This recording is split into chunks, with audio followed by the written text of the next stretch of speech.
శ్వాస ఉంటే మనిషి, శ్వాస లేకపోతే శవం. ఇది ఫలానా వారి కట్టే అంటారు కానీ ఫలానా వారు అంటారు కదా. ఒక నిమిషం తేడాలో వీరు ఎంబీబీఎస్కి అందరూ పాపం చాలా చదువుకున్నాడు, ఏది వాడు అంటే వెళ్ళిపోయిన వాడి గురించి ఉన్నారు, దీని గురించి కాదు. అందుకని వాడిని వీడు చాలా చదువుకున్నాడు, వీడు మొదలు ఎందుకు చదువుకుంటాడు? వాడు చదువుకోవడం కోసం కన్ను ముక్కు నోరు ఉండాలి కనుక ఇవన్నీ ఏర్పాటు పెట్టే పోపులు పెట్టేలాంటివి, రేడియో పెట్టేలాంటివి. రేడియో తీగలు పాడైపోయి పీకేసిన తర్వాత ఆ పెట్టే రేడియో అనుకుంటాడా ఎవడన్నా? అందులో పిల్లాడు ఏదో చాక్పీసులు పోసుకునేందుకు ఇచ్చేస్తాం. అది అందుకని ప్రాణం అనేది సర్వాంతర్యామిగా తెలుసుకోవాలి నాన్నగారు. అన్నం కాదు, ప్రాణాధీవ కల్ విమాని భూతాని జాయంతే. ఈ జీవరాశులన్నీ ప్రాణం వల్ల పుడుతున్నాయి కానీ పదార్థం వల్ల ఎట్లా పుడతాయండి అంటే అవును నాన్న ఎట్లా పుడతాయి. ఒక సత్యానికి పైన రెండో సత్యం దగ్గరికి వచ్చాడు. ప్రాణేన జాతాని జీవంతి, ప్రాణేన ప్రాణము చేత, జాతాని పుట్టినటువంటివి జీవంతి జీవిస్తున్నాయి. ప్రాణం ఎంతసేపు అయితే ఉందో అంతకాలం ఉందో జీవించి బతుకున్నారంట, అంతే కదా. అందుకని పుట్టిన జీవరాశులు ప్రాణంతో జీవిస్తున్నాయి కానీ శరీరంలో ఉన్న ద్రవ్యంతో కానీ వాడి నోట్లో పెట్టినటువంటి అన్నంతో కానీ బతకటం లేదు. అన్నం వల్ల జీవిస్తున్నాడు అంటే పోయిన తర్వాత నోట్లో అన్నం పెడితే జీవిస్తాడా? జీవించడం. అన్నం వైపు ఎప్పుడు కూడా ఏమి జీవితానికి సంబంధించినటువంటిది కాదు. ప్రాణం వల్లనే పుట్టినటువంటివి జీవిస్తున్నాయి. ప్రాణం ఉన్నంతసేపు జీవిస్తూ ఉన్నారు. చివరికి ఎక్కడికి వెళ్తున్నాయి? ప్రాణం ప్రయంచభిసంవిశంతి, ప్రాణంలోకి ప్రవేశిస్తున్నాయి. శరీరంలో ఉన్న ద్రవ్యం జీవి శరీరం వదిలిపెట్టాక ఏం చేస్తుంది? చచ్చిపోయిందండి. చచ్చిపోలేదు. శరీరంలో ఉన్న అణువులు కణకణము కూడాను మంచి యాక్టివ్ గా ఉన్నది, డీకంపోజ్ అవుతూ ఉన్నది. There is no dead matter scientifically speaking. జాగ్రత్తగా అర్థం చేసుకోవాలి. మామూలుగా మనం శరీరంలో ఉండి బతికున్నప్పుడు జరిగినటువంటి మార్పుల కంటే అతివేగవంతంగా మార్పు జరుగుతుంది. దాన్ని డీకంపోజిషన్ అంటాం. కాంపోజిషన్ యాక్టివిటీయే, డీకంపోజిషన్ యాక్టివిటీయే.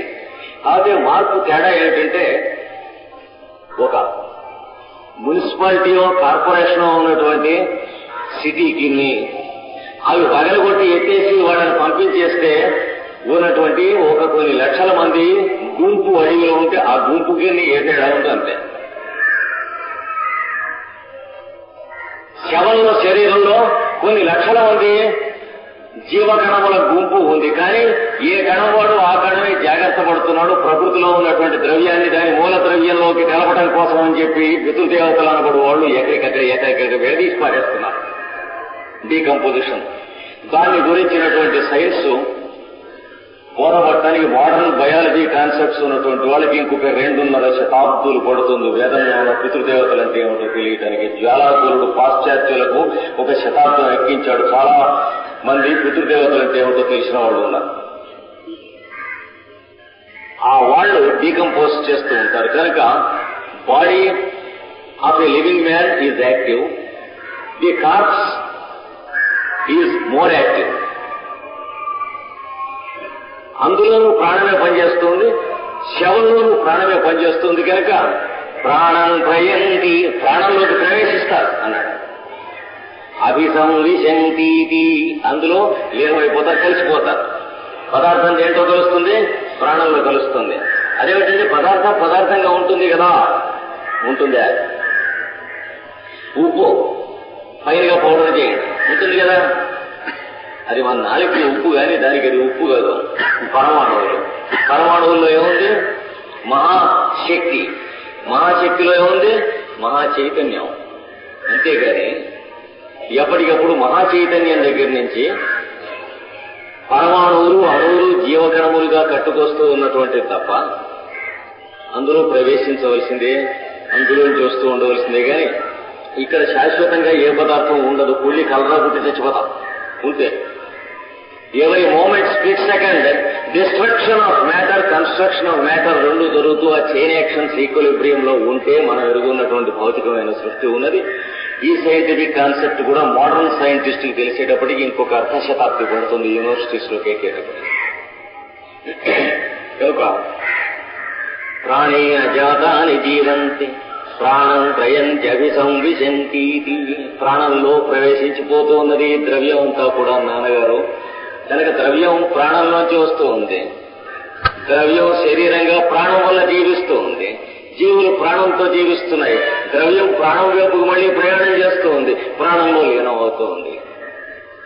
అబ్బా, ఇందాక చూసారా ఎంత పొరపాటు పడ్డానో నాన్నగారు. ఇందాక వాడిని ఎవరంటారు? మెటీరియలిస్టు, రాడికల్ మొదలైనటువంటి పేరుతో చెబుతారు. తద్విజ్ఞాయ, దాన్ని తెలుసుకుని పునరేవ వరుణం పితరముపససార, మళ్లీ తండ్రి అయినటువంటి వరుడు దగ్గరికి వచ్చాక కొన్నాళ్ళే. అంటే ఇంకా కొన్ని లక్షల సంవత్సరాలు జరిగింది నరజాతి తండ్రి కొడుకు పోతూ ఉంటే ఈ జిజ్ఞాసలో. మళ్ళా కొడుకు తండ్రి దగ్గరికి వచ్చి ఏమన్నట్ట, మళ్ళా ఏమొచ్చిందిరా అబ్బాయి అన్నట్టవాడు. అంటే అహి భగవో బ్రహ్మేటి, ఓ భగవాన్ బ్రహ్మ విద్యన చేయని పరబ్రహ్మో సర్వాంతర్యామంటే ఏమిటో చెప్పు. అయ్యా నీకు వస్తుంది చెబితే కదా మళ్ళా వచ్చిందా? మళ్ళా వచ్చింది. అయితే ఆ వచ్చిన సందేహం ఎక్కడి నుంచి ఉందో దాన్నే తపస్సు అంటారు. అక్కడి నుంచి పుడుతూ ఉన్నది చెయ్యి తపస్సు. మూడో మటుకు అదే చెప్పాడు వాడు. కడుంహోవాచ, వాళ్ళ తండ్రి చెప్పేట, తపసా బ్రహ్మ విజిజ్ఞాసస్వ, తపస్సుతో పరబ్రహ్మమును తెలుసుకో, విశేషంగా తెలుసుకో. ఎందుకంటే ఇది కాదు ఇంకోది ఏదో ఉందని ఎప్పుడైతే ప్రశ్న నీకు వచ్చిందో ఆ ప్రశ్న ఇచ్చినటువంటి వాడే సర్వరక్షకుడు, సకల దయామయుడైనటువంటి వాడు గనక అది అక్కడనే మనసు పెట్టాను. నేను నీకు నువ్వు నాకును ప్రిస్క్రైబ్ చేసినటువంటి దేవుణ్ణి మందు పుచ్చుకున్నట్టు పుచ్చుకుంటే ఏం లాభం లేదు. రోగాలు ఎంత తగ్గుతున్నాయో భావరోగం అంతే తగ్గుతుంది. 2 చేతులు ఉంటాయా, 4 చేతులు ఉంటాయా, క్రాసు మీద చూడాలా, పద్మం మీద చూడాలా, శంఖచక్రాలా, త్రిశూలమా, తేలేదే పెట్టేదే. కోడుకోడు ప్రిస్క్రైబ్ చేసుకునేది. గాయత్రి ఆడదా మగాడా?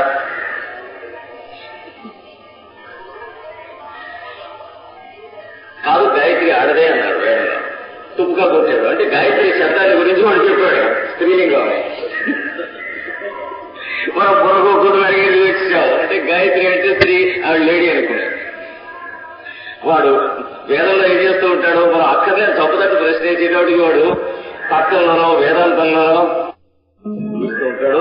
మన బతుకే చాలు బతుకునన్నాడు, ఎందుకు పనికిరాదు కానీ. గాయత్రి స్త్రీ అన్నాడు. మీరు చేసేసారండి పాయింట్ అన్నారు. ఏమి పాయింట్? వాడు బొంద విడిపొందాను. సూర్యుడిలో జీవితాలకు వస్తున్నటువంటి మహాతేజస్సు, మహాప్రజ్ఞ ఏదైతే మనందరం సూర్యుడు ఉన్నాడని గమనించడానికి ప్రసాదింపబడ్డదో మనలో,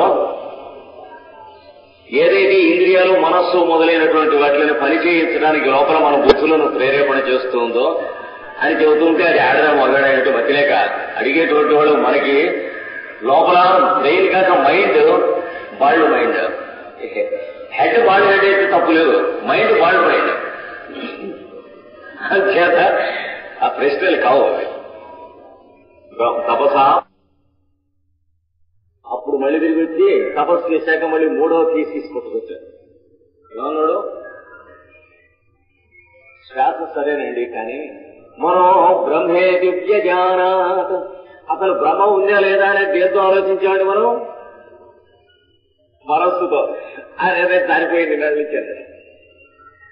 అది కానీ పట్టుకున్నారు నాన్నగారు అన్నాడు. ఏంటంటే మనస్సు పరబ్రహ్మము, సర్వాంతర్యామి. దాంతో ప్రాణం అంటే ఏమిటో చెప్పొచ్చు, దాంతో అన్నం అంటే ఏమిటో చెప్పొచ్చు, అన్నం కావాలని అడగచ్చు, అన్నం వడ్డించవచ్చు, ఇట్లాంటివన్నీ చేయొచ్చు. కానీ మిగతా పరబ్రహ్మం ఏంటంటే రెండూను దాంతో చెప్పడానికి వీలైన పరబ్రహ్మ ఎలా అవుతాయి, అంతర్యామి ఎట్లా అవుతాయి? బాగుందిరా నాన్న అన్నాడు కుర్రవాడు. తెలివి ఒక్కొక్క మెట్టెక్కుతూ ఉంటే తండ్రి సంతోషిస్తున్నాడు. మనసో ఏవ కల్విమాని భూతాని జాయంతే, మనసాహి ఏవ, మనస్సు చేతనే విమాని భూతాని, ఈ జీవరాశులు జాయంతే కలు, పుడుతున్నాయి కదా, మనస్సుతో పుడుతున్నాయి. పుట్టడం అంటే ఏమిటి? మనం ఉన్నామని చెప్పి మనస్సు వెలుకో రావడం. అంతేగాని ఒక ముద్ద పుట్టింది అంటే, ఒక దేహం పుట్టిందిట అంటే వాడు ఏడవలేదు అనుకోండి, మనస్సు లేకపోతే ఏడవడు. ఏం జరుగుతుంది? మిగతా వాళ్ళు ఏడుస్తారు. పుట్టడం అంటే అర్థం ఏంటంటే దేహం పుట్టడం కాదు. మాకు ఒక దేహం పుట్టింది, చిన్న దేహం అంటారా? అంటే పుట్టాడో లేదు, దేహం పుడితే లాభం లేదు. కొంత ప్రాణం కూడా పుట్టింది అంటే లోకలాడింది అంటే చెయ్యి కాలు కూడా కదిలింది అన్నాడు. కానీ కళ్ళు తెరిచాడా? కళ్ళు తెరిస్తే లైట్ వేస్తే ఇలా అంటాము, లైట్ తీసేస్తే ఇలా అంటాం. చెప్పారా ఎవరన్నా? చెప్పలేదు. అదే మనస్సు అంటే స్వయంభూ అంటారు. అంటే సెల్ఫ్ ప్రపోజ్డ్, సెల్ఫ్ నోయింగ్. ఏమంటే ప్రొఫెసర్నో లేకపోతే పురోహితుడినో ప్రీస్ట్నో తీసుకొచ్చి that you have a mind, that you have a mind అని సతాయించక్కర్లేదు. ఎవరికి వాడికి స్వయం ఉపదేశం అయినటువంటిది, దానంతరది మేలుకుంటాం అనేటువంటిది మనస్సు. ఇట్లాంటి ప్రచండమైన విషయం ఉండగా మిగతావి పరబ్రహ్మ ఎలా అవుతాయి నాన్నగారు అన్నాడు. అవును, ఎలా అవుతాయి? కనుక మనస్సు వల్లనే ఈ జీవరాశులు పుడుతున్నాయి. పుట్టడం అంటే నిద్ర మెళుకోవచ్చు. ఎందుకంటే దేహానికా ప్రాణానికా? నిద్రపోతున్నప్పుడు కూడా ప్రాణం పనిచేస్తూనే ఉంది, గుండెకాయ పనిచేస్తుంది, ఊపిరితిత్తులు పనిచేస్తున్నాయి. అవి పనిచేయకుండా నిద్రపోగానే అయిపోతాయని తెలిస్తే నిద్రపోకుండా కూర్చోవడం తీరాగి అవి పనిచేస్తూ ప్రాణం ఉండనే ఉంది. ఎప్పుడా ఎక్కడ దురద పెడుతూ ఉంటే నిద్రలో పోగుతున్నాం, మనం మేలుకుని ఉండక్కర్లేదు, ప్రాణం పనిచేస్తుంది. ఇన్స్టింక్ట్స్ అండ్ రిఫ్లెక్సెస్ అవి పనిచేస్తూనే ఉన్నాయి మనకి. కనుక నిద్ర మెలకు వచ్చినట్టు అంటే మనం ఉన్నట్లా నిద్రపోతూ ఉండగా, నిద్రపోతూ ఉన్నామండి పక్క మీద ఉన్నామా, చాలా చెబుతున్నాం ఉన్నామా. నిద్రపోతున్నప్పుడు నేను నిద్రపోతున్నాను అని ఎవడన్నా చెబుతాడా? అది నిద్ర కాదు, ఏడిచినట్టుంది అని అర్థం. ఇన్సోమ్నియాతో వస్తున్నాడు, నిద్ర పట్టేది వస్తున్నాడు వాడు. నిద్ర నుంచి మెళుకు రావడానికంటే శరీరానికి కాదు, ప్రాణానికి కాదు, మనస్సుకి. మనస్సు ఎప్పుడైతే ఉండటం మొదలెట్టిందో ఆ క్షణం నుంచి మెళుకు అంటాను నిద్ర నుంచి. అలాగే పుట్టడం కూడా అంతే. అందుకని వీడేం చెబుతున్నాడంటే మనస్సు నుంచి జీవరాశులు పుడుతున్నాయి. మనసా జాతాని జీవంతి. పుట్టినవి ఎట బతుకుతున్నాయి? మనస్సులో బతుకుతున్నాయి. అంటే ఎంతకాలం చెబుతాం వాడు బతుకుతున్నాడని చెప్పి అంటాం. అంటే ఏమీ వ్యవహారం లేదు. ఇవన్నీ అంటాడు. అంటే ఏమన్నా తెలివి అని ఈ నేనే ఒకటే. అంటే అద్వైతమా ద్వైతమా అన్నట్టు ఏమి లేదు, లాభం లేదు. కనుక మనస్సుతో జీవిస్తున్నారు జీవరాశులు.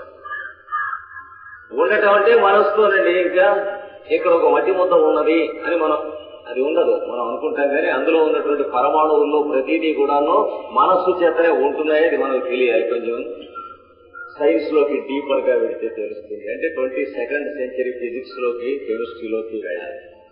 అంటే ప్రతి ద్రవ్యం యొక్క కణములు, అణువులు, పరమాణువులు వాటిల్లో ఉన్నటువంటిది మనస్సు ఉన్నది.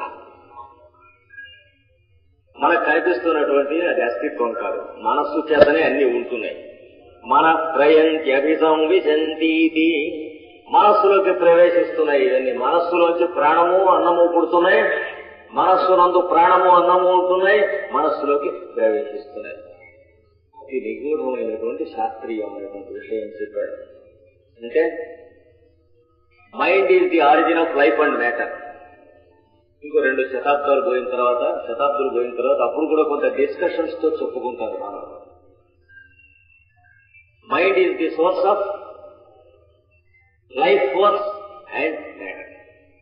మ్యాటర్ అండ్ ఫోర్స్ కి మైండ్ సోర్స్.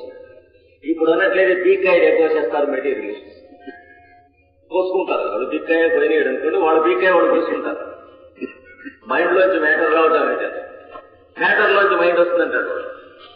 నో మ్యాటర్, రెండు ఒకటే. Never mind.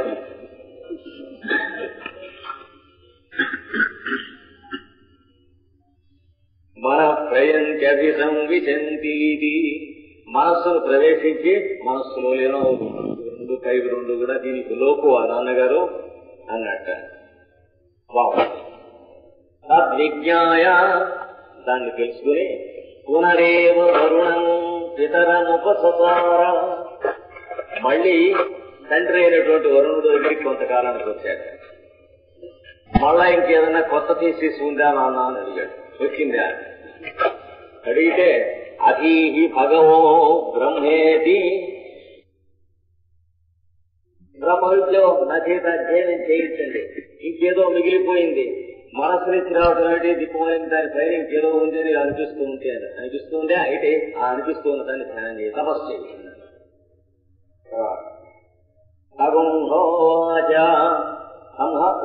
వాడితో మళ్ళీ అంటున్నాడు తండ్రి, తపసా బ్రహ్మ విజిజ్ఞాసస్వ, తపస్సు చేత బ్రహ్మను విజిజ్ఞాసస్వ, విశేషంగా తెలుసుకో పరబ్రహ్మమును.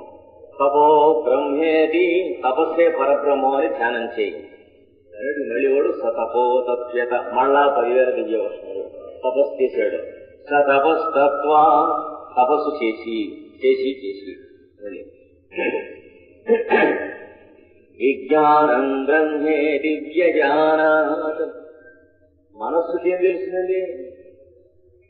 ఆ బయట ఏం వస్తువు ఉన్నదో లోపలికి తెలియటానికి ఒక గేటు లాంటిది మనస్సు. జ్ఞానం అక్కడ లైట్ ఉన్నదని కంటి ద్వారా మనస్సు తెలుస్తుంది, ఇక్కడ లైట్ ఉన్నదని కంటి ద్వారా మనస్సు తెలుస్తుంది. ఏం చేయాలనేది మనస్సుకి ఏమీ తెలియదు. చూసారా, రోడ్డు మీద మనం వెళుతుంటే ఒక అరటిగెల వేలాడగట్టి ఉంటుంది పళ్ళ దుకాణం. మనం వెళుతున్నాం, మేక వెళుతున్నాం.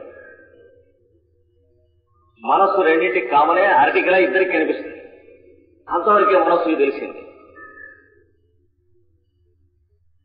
మనస్సు ఒక్కటే కనుక ఉన్నట్లయితే మేకకి మనకి కూడా కామన్ గా మనం కూడా ఏం చేసి ఉండేవాళ్ళం, ఇక 4 కాళ్ళ మీద వెళ్ళిగా దాని దగ్గర నడిచేది, 3 కాళ్ళు ఎత్తి మూతితో 2 అరటిపళ్ళు అందుకుని ఉండేవాళ్ళం, మేక అందుకున్నట్టు.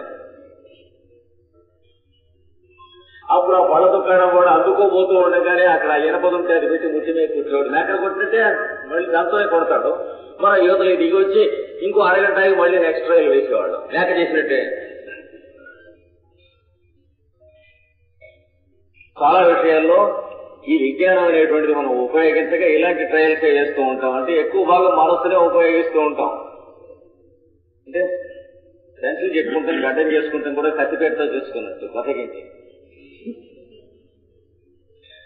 ఇంకో బ్లేడ్ ఉంది, గడ్డం చేసుకునే ప్యాకెట్ ఉంది, చేసుకునేది బతకలా కత్తిపేట బయటికి కొడుతున్నాడు అనుకోండి.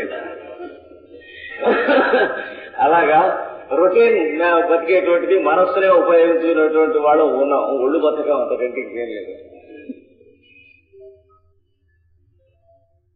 ఇప్పుడు విజ్ఞానం నాన్నగారు మనస్సుకు పైన ఏమిటి? ఈ మేక ఆ అరటికెల దగ్గర ముందు కాళ్ళమే లేవటమును, నోటితో అందుకుంటాము, దుకాణం వాడి చేత ఒక కాపు తినటమును, అయినా కాసేపాగి మళ్ళీ ట్రై చేయటం ఎందుకు చేస్తుంది? మనస్సు మాత్రమే ఉన్నది కనుక. మానవుడు ఎందుకు చేయటం లేదు? అరటిపండు కావాలంటే డబ్బులు జేబులు వేసుకుని కొనుక్కుని వస్తాడు. కనీసం వాడు చూడకుండా దొంగిలించైనా చేస్తాడు.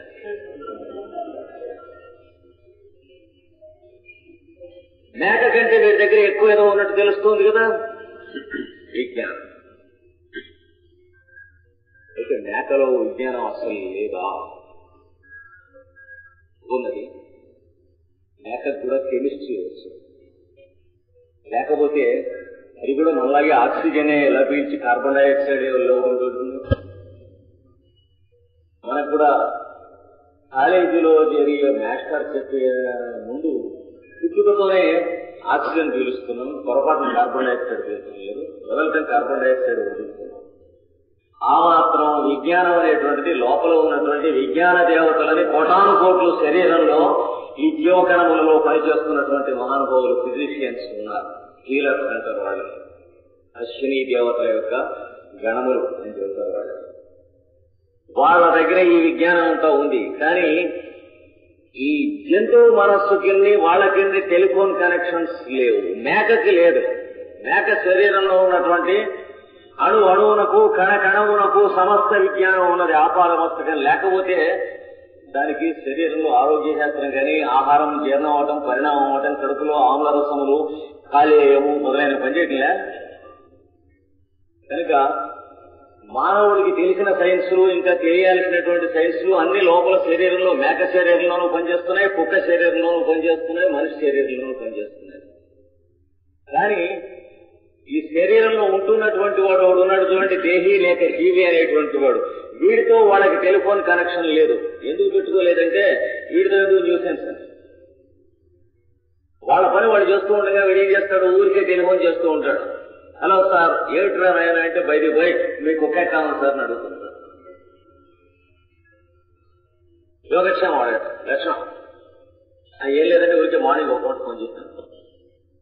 పని పాట లేనటువంటి లోపల చేయాల్సినటువంటి పనులకి లోపల ఉన్నటువంటి దేవతల టెలిఫోన్ కనెక్షన్స్ ఎందుకు ఇస్తారు?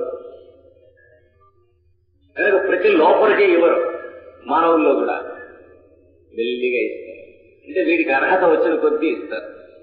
వీడు మనిషిగా బతకడానికి కావాల్సినటువంటి క్వాలిఫికేషన్స్ తెచ్చుకుంటున్న కొద్దీ, ముఖ్యంగా మనం ఎవరికి ఏం ఉపకారం చేయగలం, మనం ఉన్నటువంటి బజారుకి కానీ ఊరికి కానీ మన ఇంట్లో కానీ ఏవైతే మనం సరి చేసుకోగలం, శుభ్రంగా అట్టే పెట్టుకోగలం, ఆరోగ్యకరంగా ఉంచగలం వాతావరణం, మన పరిసరాల్లో మనకు తెలిసినటువంటి విషయాలు ఎలా సద్వినియోగం చేయగలం అనేటువంటి కృషి మనం చేస్తూ అంటే మనని గురించి మనం మరిచిపోవటం మొదలెట్టి మనకేం కావాలి అనేటువంటి ఒకనొక నీచ స్థితి దగ్గర నుంచి క్రమక్రమంగా ముందుకు వస్తున్న కొద్దీ వీటితో టెలిఫోన్ కనెక్షన్ అయిందంటాడు.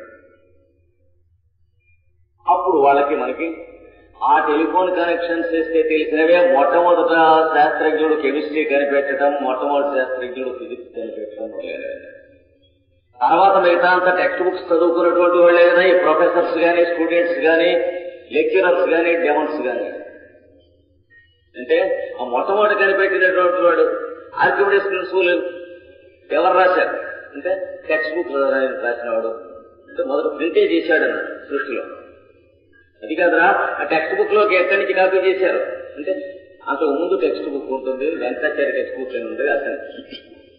అందులోకి ఎక్కడి ఆర్కిమిడిస్ ఎక్కడి నుంచి కాపీ చేశాడు అదే అది కనెక్షన్ ఏమిటంటే వాడికి టెలిఫోన్ కనెక్షన్ ఇచ్చారు దేవతలు.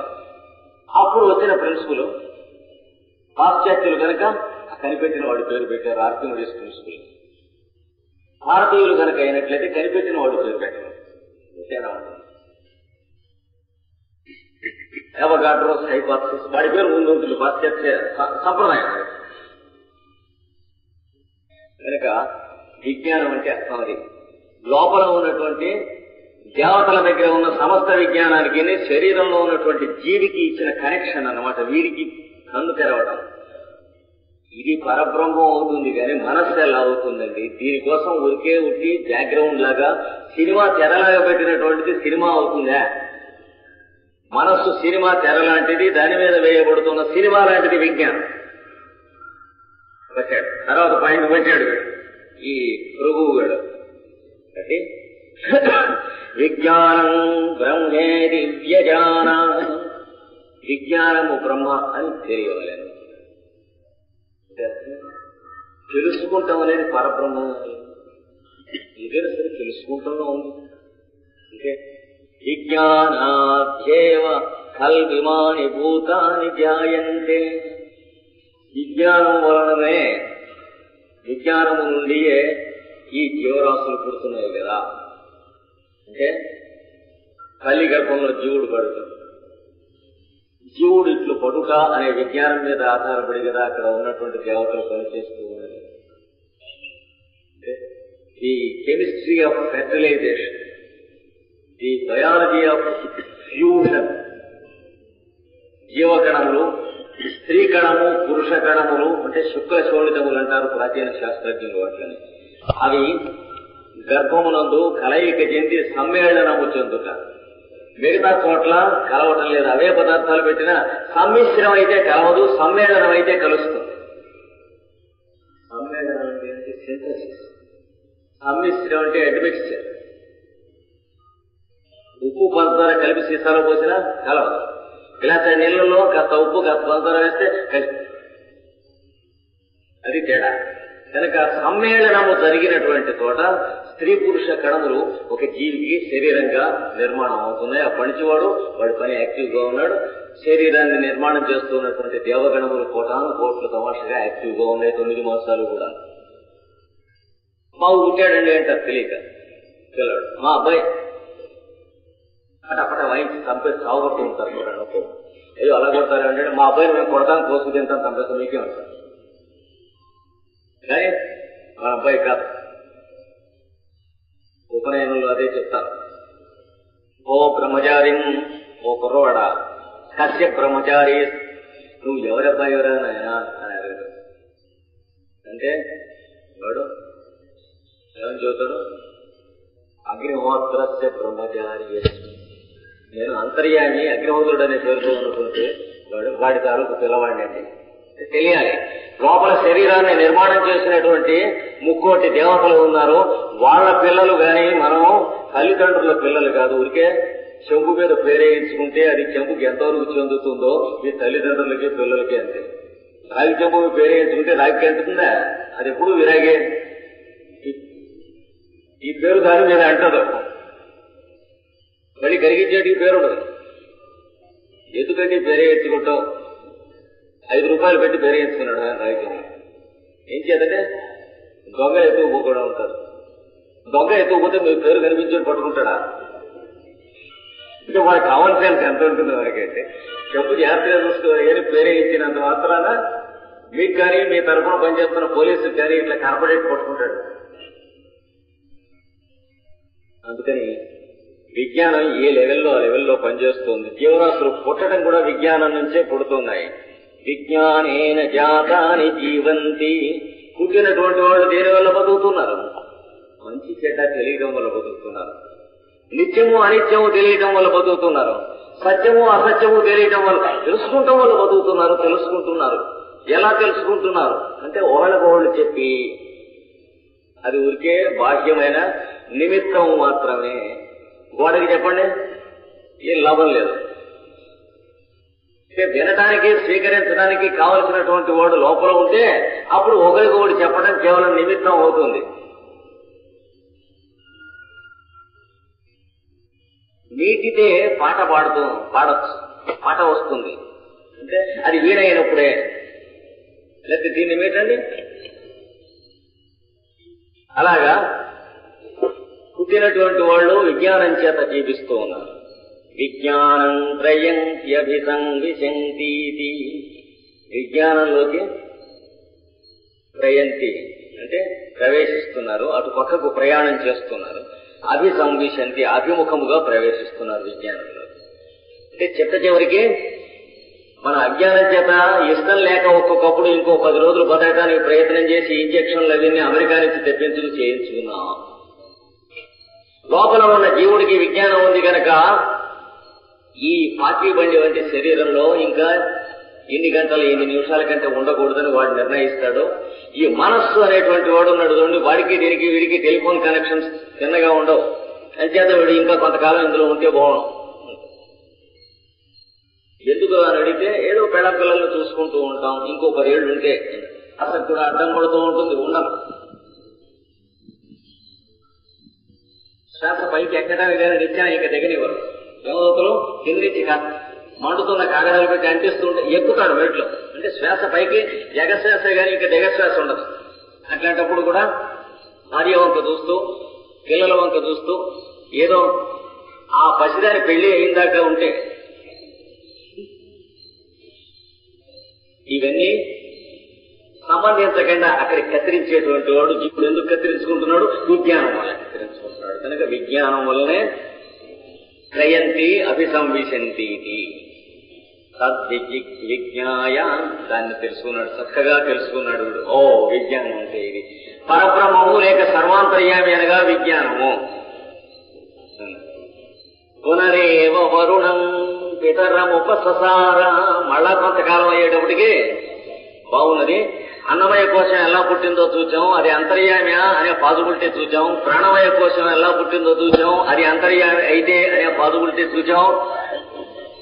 ఇంకా మనస్సుకి పైన ఇంకేదో సందు పెడుతూనే ఇక్కడికి రారానైనా ఈ మెట్లెక్కంటుంది. మనోమయ కోశం సర్వాంతర్యామి అయితే ఎలా ఉంటుందో చూసాం, పాజిబిలిటీ. విజ్ఞానమయ కోశం ఎలా ఉంటుందో చూసాం, తృప్తి అయింది. విజ్ఞానమయ కోశమే సర్వాంతర్యామి అనేటువంటి పాజిబిలిటీ వచ్చింది. ఇంకా ప్రశ్న ఏమన్నా ఉన్నదా? వచ్చింది మళ్ళీ విడి ప్రశ్న. ఏమని ఇవన్నీ ఎందుకండి అసలు ఇందాక నుంచి చెప్పుకున్న ఈ కథలన్నీ ఇవన్నీ అసలు ఎందుకు? ఇది లేకపోతే ఏమి? ఇవి ఎప్పటి నుంచి ఉంటున్నాయి? అసలు సృష్టికర్త అంటూ వాడు కనుక ఉన్నట్లయితే వాడి సృష్టిని ఎందుకు చేసినట్లు, ఎందుకు చేస్తున్నాడు, దానివల్ల ప్రయోజనం, పరమ ప్రయోజనం, what is the of this creation అనేది చివరి గొప్ప పెద్ద ప్రశ్న వచ్చింది. మళ్ళీ పెద్ద ప్రశ్న. కింద సంవత్సరం ప్యారిస్ లో ఉపన్యాసం, మ్యూనిక్ లో ఉపన్యాసం ఇస్తుండగా ఒక ఆయన ప్రశ్న వేశాడు.